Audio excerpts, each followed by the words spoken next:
एक बार की बात है, एक राजा बड़ा ही नेक दिल था और वह राजा अपनी प्रजा की खूब देखभाल करता था। वह राजा इतना नेक दिल था, वह चाहता था कि उसकी प्रजा को कभी किसी प्रकार का कोई कष्ट ना हो। एक बार उसने अपने राज्य में घोषणा करवाई कि जो ये सामान बेचने वाले हैं, जो हर रोज अपना सामान बेच करके अपना गुजर बसर करते हैं, और यदि किसी का शाम तक सामान ना बिके तो वह उनके पास यानी राजा के पास ले आए, राजा उस सामान को खरीद लेंगे। छोटे छोटे राज्य हुआ करते थे और राज्य में हाट लगते थे। कोई दिन विशेष होता था और उस दिन लोग अपनी जरूरत की चीजें खरीद लिया करते थे।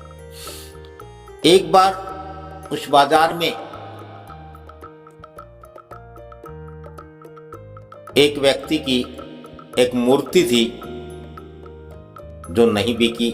बाकी सबका सारा सामान बिक गया, लेकिन उस व्यक्ति की वह मूर्ति नहीं बिकी। तो वह अपनी मूर्ति लेकर के राजा के पास चला गया और कहने लगा कि राजन, आज मेरी यह मूर्ति नहीं बिकी, और अगर यह नहीं बिकती है तो मेरे घर में चूल्हा नहीं जलेगा, मेरी आजीविका का साधन। तो राजा ने वह मूर्ति खरीद ली। वह मूर्ति शनि की मूर्ति थी।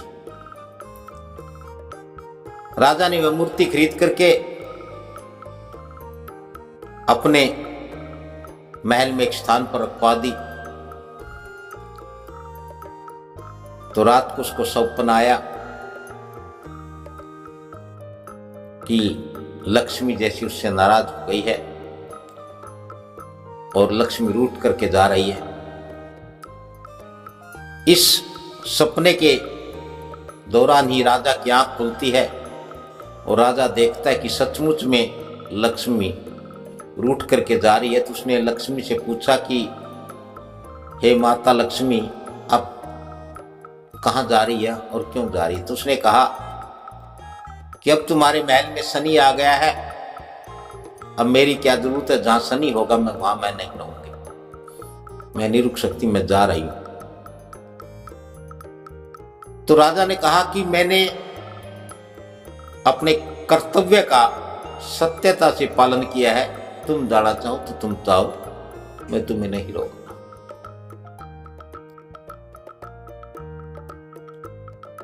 इसी प्रकार वह रात्रि बीत गई। अगले दिन रात्रि को फिर वही एक घटना होती है कि जैसे धर्म उससे रूठ गया और धर्म राजा को छोड़ करके जा रहा है। पहले सपना था, फिर उस राजन की आंख खुली और राजा ने देखा कि वाकई धर्म महल को छोड़ करके जा रहा है। कहते हैं राजा ने पूछा कि धर्म तुम कहां चले? तो उसने कहा कि तुमने शनि को अपने महल में रख लिया है, जहां शनि होगा वहां मैं नहीं रहने वाला। तो राजा ने कहा कि मैंने अपने कर्तव्य का सत्यता से पालन किया है और सत्य के लिए मैंने लक्ष्मी को छोड़ दिया। यदि तुम भी जाते हो तो तुम जाओ। तीसरे दिन फिर एक संयोग होता है कि सपना आता है। उस सपने में उसने देखा कि उस दिन सत्य ही उससे रूठ रहा है और सत्य कहता है कि यदि यहां शनि है तो मैं नहीं रहने वाला। तभी राजा की आंख खुलती है और राजा देखता है कि सत्य रूठ करके जा रहा है। तभी राजा ने उठ करके सत्य का हाथ पकड़ लिया और कहने लगा कि मैंने तुम्हारे लिए क्योंकि मैंने अपने कर्तव्य का सत्यता से पालन किया है। मैंने, ये मेरी वचनबद्धता थी, मैंने वचन दिया था।